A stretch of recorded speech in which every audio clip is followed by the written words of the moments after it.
Viewers, a major shake-up at the top of the Pentagon amid ongoing war is something that we have seen happening.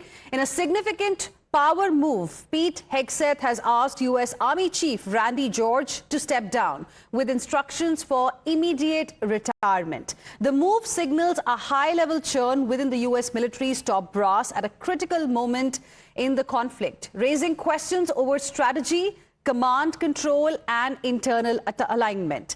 A clear indication that even as the war intensifies, the Pentagon is undergoing a decisive internal reset. And amidst all of this, we have some more breaking inputs coming in. As far as the ongoing war is concerned, Pete Hegseth, the Secretary of War, has fired 2 more military officials.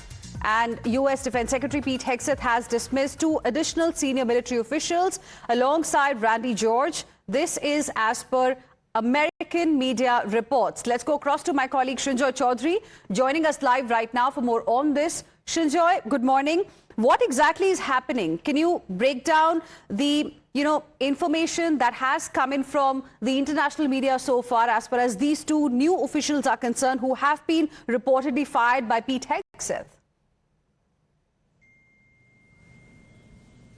First of all, America is in the middle of a war.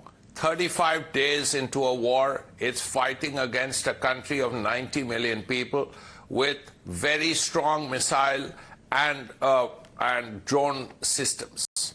Now, in the middle of a war, which you believe is going well for you, because you've heard again and again President Trump saying, we've won the war, we've almost won the war, we are far ahead of the game, all of that. So, assuming that you're winning the war, when you're winning a war, and such an important one at that, 35 days into a war, you ask your chief of staff, army chief, to resign.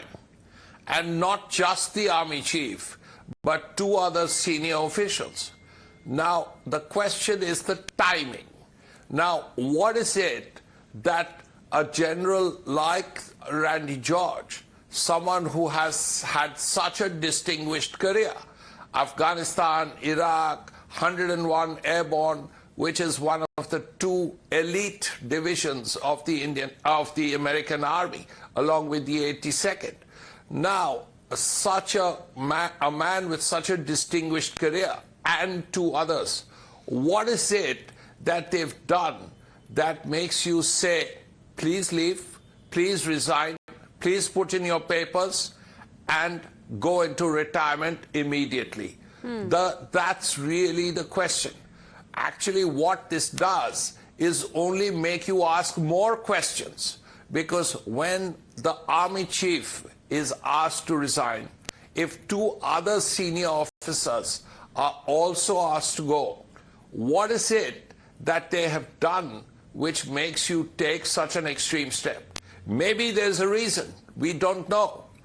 As Defense Secretary, the equivalent of Defense Minister, technically he has a right to do it because he is the Defense Secretary. Right. But the question is, first, you're asking an army chief to go home. Right. And you're asking an army chief to go home in the middle of a war.